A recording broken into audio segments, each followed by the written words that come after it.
Listen, a valiant effort, and I do want to clarify something. The boos that you heard there, and that was because the Thunder were holding the ball. They were certainly not booing that team that played out there. Those guys gave it everything they had. Unfortunately, it was just not enough. As we welcome you here to Pure Auto Insurance presents Sixers Postgame Live. Amy Fadool, Coach Jim Lynam, and our big man Marc Jackson.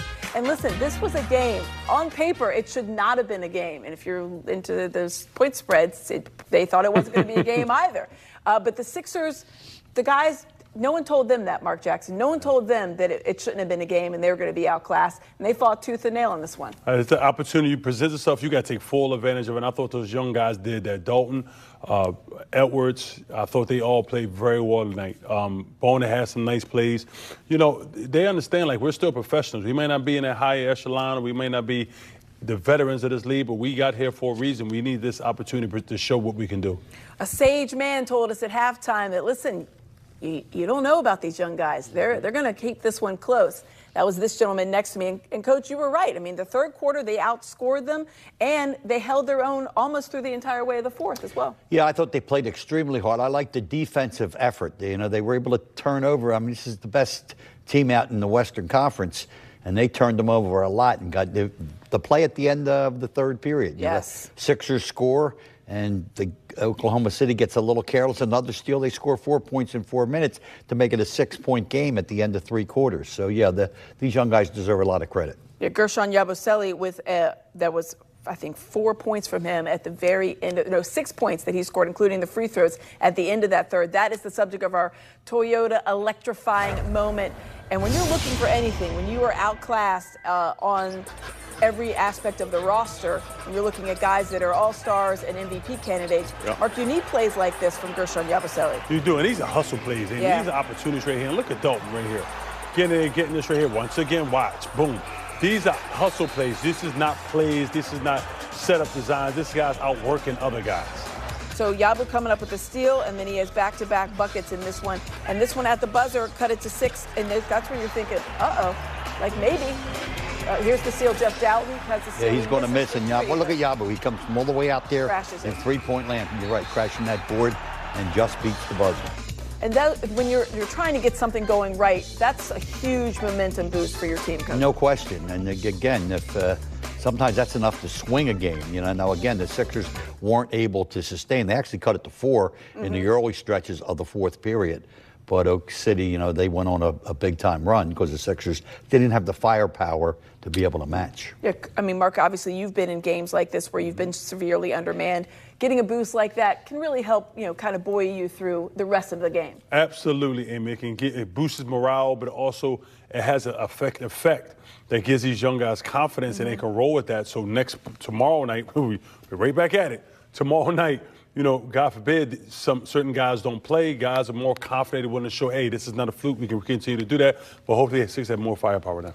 Well, listen, when you're looking for guys to give a spark, things that, you know, maybe didn't expect. Justin Edwards, who we've seen play some first half minutes, recently, had the game of his life. I went back to his days at Kentucky, and I know, Allah, that's going to make him mad, but he had one game, basically, where he even got close to this. He had 28 points. Everything else, he was in the teens, and he has a career-high 25 points off the bench, where their bench scoring had been almost non-existent at this point, Coach. Yeah, and not just 25 points, Amy, but, they're in the numbers. You can see field goals. He makes more than half of his field goals overall and made 4 3-point shots. So, yeah, very impressive. Got some assists, got some rebounds. That's the first that I've really had an opportunity to see Edwards play for extended minutes.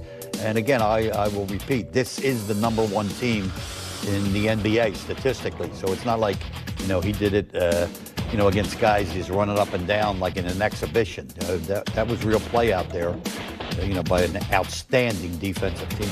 Justin Edwards is the subject of our Yingling Presents Lager Up. And to your point, Coach, we saw Jalen Williams still in the game at the end. You saw Cason Wallace at the game at the end.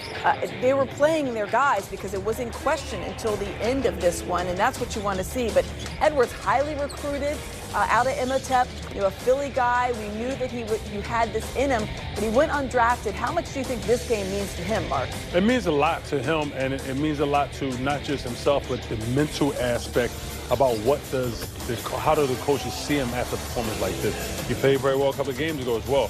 So when he given an opportunity, he's showing Coach, hey, this is not a fluke. So this does a big boost his confidence. And remember, people, 80% of this game is your confidence.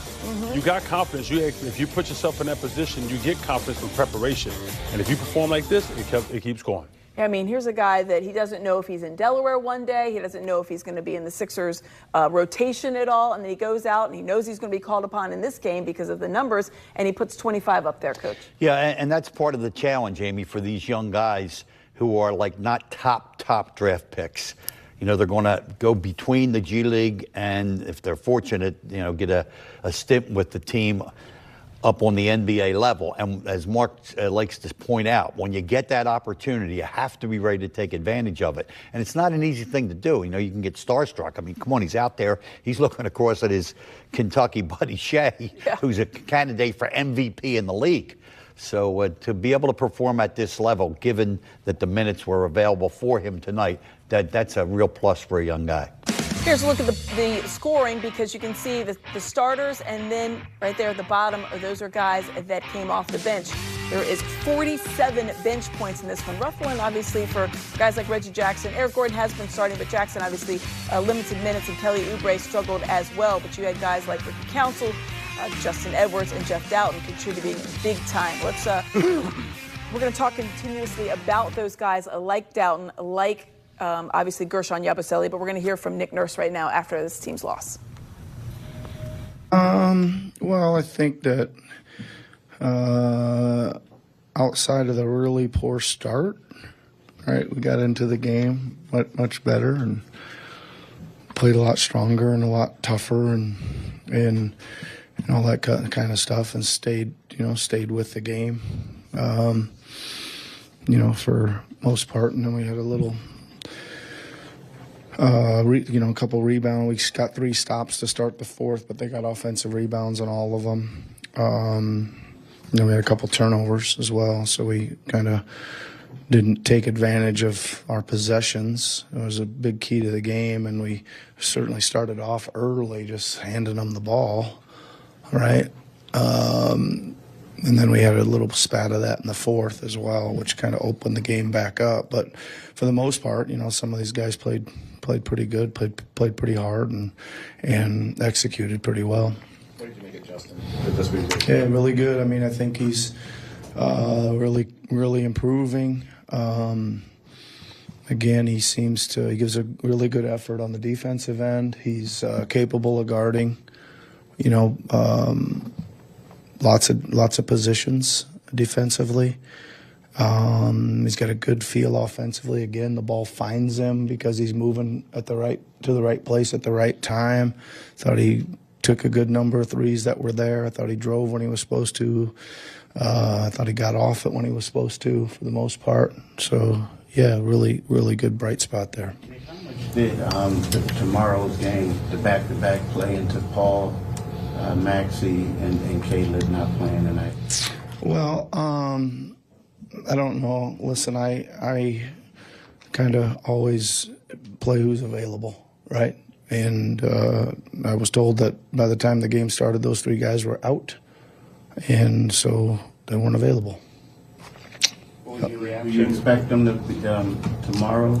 Don't have an update yet on for tomorrow. What was your reaction when you found out before the game that those guys were not available, and thus you'd be missing 8 guys total tonight? Yeah, my reaction is about the same as it's been most of the year. Is you take a little bit of a gut punch, and then you regroup and figure out the starting lineups, and you figure out the rotations, and you figure out what needs to change on the game plan as quick as possible, and then go play. Yeah. That third quarter push that your guys made, what really stood out to you about the effort that was put forth during that? Well, we got good shots almost every possession, right? We threw 1 or 2 in late in the shot clock, but most of them we just kept moving it. We were getting off the ball. We weren't trying to over dribble it when we were guarded. We were moving to the next side, moving it again, and running next action. And then the guys I thought they were hitting the paint, and they play really good. You know, they send a lot of bodies to the paint once you're in there, so you got to find a way to get it out. And I thought our guys did a good job of getting up and over and out and relocating to be open on the perimeter to again create good shots. That guys just did a much better job of reading what was there. Yeah. Asking for clarity's sake, were you not given an explanation on Paul prior to the game? Because he was listed, Maxey was questionable, and that was kind of Paul was listed as probable most of the day. So that was more of a I was given an explanation of his ankle. Wasn't quite good enough to go. You mentioned recently that Jeff, you wanted to see kind of his G League performances translate to this level. Just what did you see from him? Yeah, pretty good.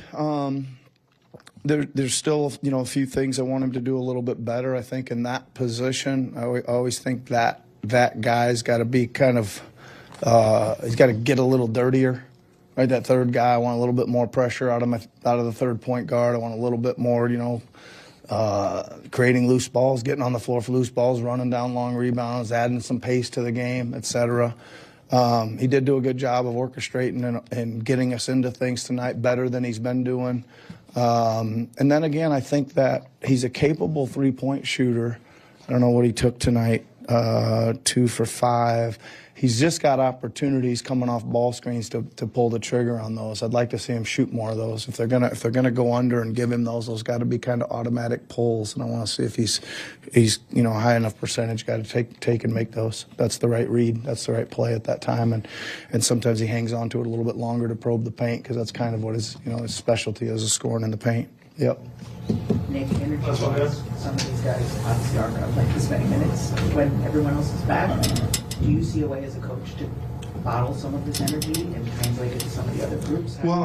Yeah, it's a good question. I do think that we do need to be careful with our combinations at times of keeping a younger, maybe energy or two player out there, not ending up with maybe some of all the veterans together, right?